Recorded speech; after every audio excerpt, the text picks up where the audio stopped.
বিসমিল্লাহির রহমানির রহিম। আসসালামু আলাইকুম ওয়া রাহমাতুল্লাহি ওয়া বারাকাতুহু। আশা করি আল্লাহ তাআলার অশেষ রহমতে আপনারা সবাই ভালো আছেন। আমিও ভালো আছি আলহামদুলিল্লাহ।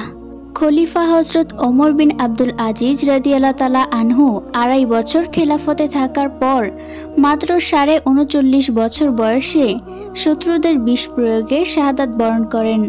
তার বিরুদ্ধে অভিযোগ করা হলো যে তিনি 2টি বদ্ধ ঘরে সোনা দানা ভর্তি করে রেখেছিলেন, যার সবই রাষ্ট্রীয় বায়তুল মাল থেকে তিনি আত্মসাৎ করেছেন। পরবর্তী খলিফা ইয়াজিদ বিন আব্দুল মালিক অভিযোগকারীদেরকে সাথে নিয়ে ওমর রাদিয়াল্লাহু তাআলা আনহুর বাড়িতে গিয়ে উক্ত কক্ষ 2টি খুললেন। দেখা গেল সেখানে আছে কেবলমাত্র একটি চামড়ার চেয়ার, একটি পিতলের বদনা, 4টি পানির কলস।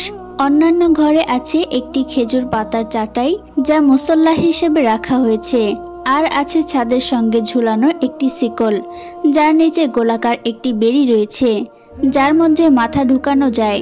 ইবাদতে রাত কাটানোর সময় কাহিল হয়ে পড়লে বা ঝিমুনি আসলে এটা তিনি মাথায় ঢুকিয়ে দিতেন যাতে ঘুমিয়ে না পড়েন।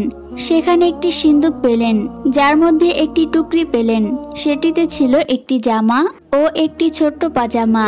আর তার পরিত্যক্ত বস্তুর মধ্যে তার স্ত্রীর কাছ থেকে পেলেন তালি দেওয়া একটি জামা এবং একটি মোটা জীর্ণশীর্ণ চাদর। এ অবস্থা দেখে খলিফা কেঁদে ফেললেন এবং অভিযোগকারী ভাতিজা ওমর ইবনে ওয়ালিদ ইবনে আব্দুল মালিক লজ্জিত হয়ে বললেন, আস্তাগফিরুল্লাহ, আমি শুধু লোকমুখে শুনেই অভিযোগ করেছিলাম। ইসলামী খিলাফতের খলিফাগণ এমনই মহৎ দৃষ্টান্ত পৃথিবীবাসীর জন্য রেখে গিয়েছেন, যা শত্রু মিত্র সকলের জন্যই এক চিরন্তন শিক্ষা বহন করে। সুবহানাল্লাহ।